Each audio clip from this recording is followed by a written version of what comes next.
Nagbabalik ang PTV Balita ngayon. Isinailalim na ng Department of Health sa Code White ang lahat ng mga pampublikong ospital sa bansa ngayong Semana Santa.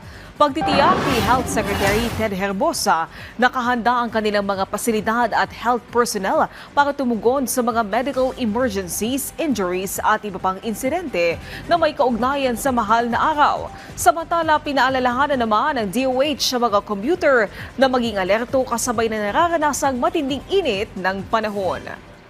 Pagka hindi mo na correct yun, magko-collapse ka. So it's important early on na mag-cool down ka. If you're thirsty, you drink plenty of water. If you feel weak, fatigue, ang tinatawag na next step after thirst is yung heat fatigue or heat weaknesses, mag-shade ka na or mag-aircon ka na. Majority of the heat illnesses, nagre-recover basta na-treat early. We do not wait for them na mag-collapse. Kasi pag nag-collapse ka, sa emergency, ang tuloy mo.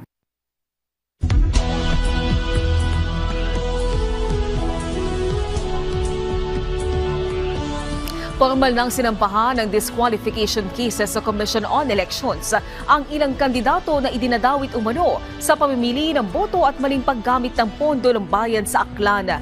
Pawang mga kandidato mula sa partidong Tibyog Akyan ang inireklamo dahil sa paglabag umano sa election code. Kabilang dito sina Aklan Governor Joe Miraflores at dating Governor Joe Ben Miraflores at iba pang incumbent provincial officials.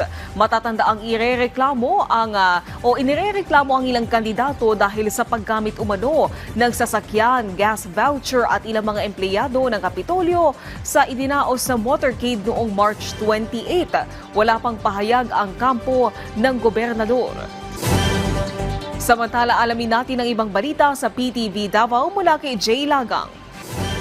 Mayong adlaw, ang ulang usa ka pamilya human nga nabangga ang ilang sakyanan sa mini dump truck sa National Highway sa sitio Santa Ana, Barangay Poblasyon, Impasugong, Bukidnon, natong Abril 12 ning tuiga.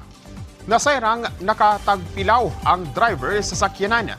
Diyang nagabiyahe sila padulong sa Cagayan de Oro City. Hinungdan nga naadto sila sa Picas Lane ug misugat sa mini dump truck nga dunay kargang nga mga coco lumber. Misulay pauglikay ang mong truck apan wala kini nagmalampuson.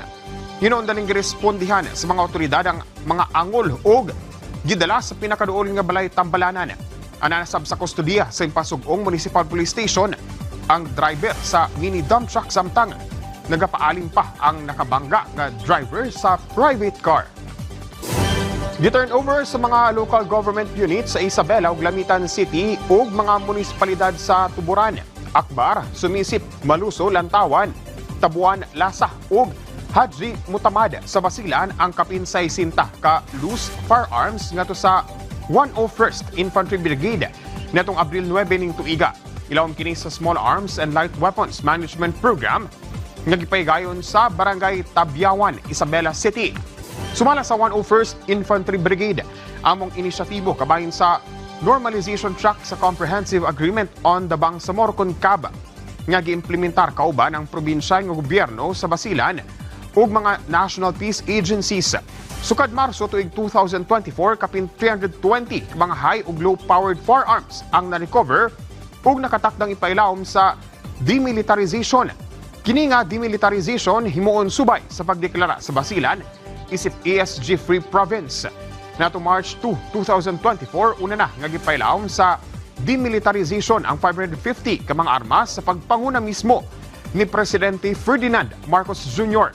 Subay niini padayon ang panawagan sa tanan nga suportahan ang mga programa alang sa mas lig-on hapsay ug malinawong kinabuhi sa Basilan.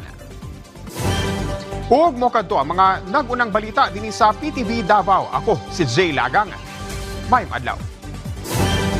Daghang salamat Jay Lagang. At yan ang mga balita sa oras na ito. Para sa iba pang update, i-follow at i-like kami sa aming social media site sa @PTVPH. Ako po si Naomi Tiburcio para sa Pambansang TV sa Bagong Pilipinas.